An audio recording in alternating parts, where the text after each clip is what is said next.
Look, plenty of us struggle with speaking English, so imagine knowing more than 20 languages.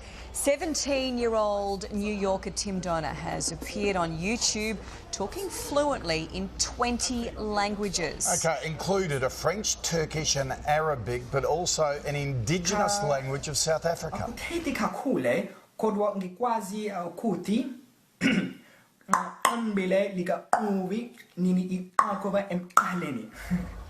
Cool. Tim taught himself many languages, but has also studied them. Tim joins us now. G'day, mate, as we say in Australia. That's our language. Now, you're called a polyglot because of so many languages. Do you just have a brain for it?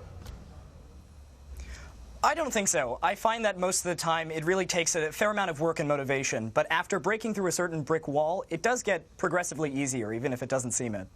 Gosh, but 23, I would be struggling to learn one. Have you got a favourite that you speak? And can you give us a demonstration? Absolutely. Well, about 2 years ago, I started studying Persian, also known as Farsi, which is the main language in Iran. And at this point, I've started to read poetry in that language. And I would say it's probably one of my favorites. Okay. But every language has its own unique aspects. Can you do a bit of poetry in Farsi for us? Read me some Persian poetry. Okay, perfect. There's an Iranian poet named Hafez, who's from the 13th century. I do know one of his poems. The beginning line is Zahede khalvat nashin dush be meykhane shod az saray peyman gozasht bar saray peymane shod.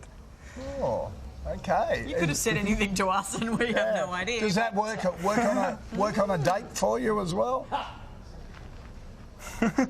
Well, you know, I haven't been so lucky so far, but we'll see. It's like in A Fish Called Wanda. Remember yes, that? Yeah. that's right. Speak Russian to me.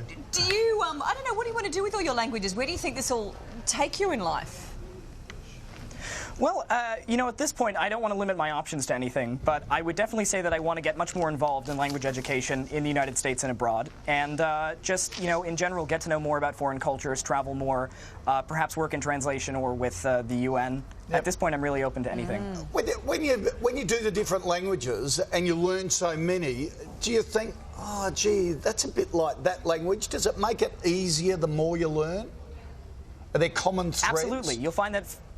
Sure, yeah. You'll find, for example, in languages like French, if you know it to a fairly good degree, you can probably get by in languages like Italian or perhaps even Romanian, Spanish, Portuguese, because they all come from the same root. And you find those sorts of patterns, the idea of a base mother language, in many other language families around the world. So, for example, if you know Arabic to a good degree, you will have a functional basis in vocabulary in languages like Turkish or Swahili or Farsi. So in that sense, by learning one, you're actually learning parts of many different languages. It's interesting, isn't it? Yeah, well, Tim, it's amazing to meet you. All the best. Thank you very much. Amazing. Yeah. YouTube, you uncover kids like that. Do you read 13th century Persian poetry to live? No. Oh, you might start, yeah. Give it a go.